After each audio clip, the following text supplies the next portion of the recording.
mafarki bambarin abar so ko da za a mun hayaki san maso wannan kawu ya ce dole ko fakaki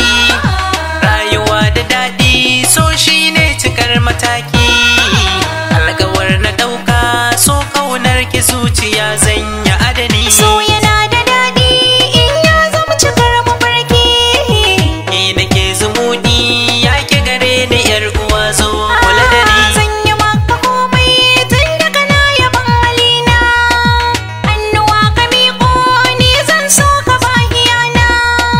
na saka ka gurbin so kauna da ke gudana sarrawa da juyi kauna gun ka za na nuna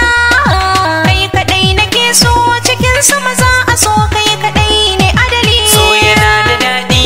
in ya zamci kar mafarki kai nake zumuɗi ya ka gare ni dan uwa zo kula da ni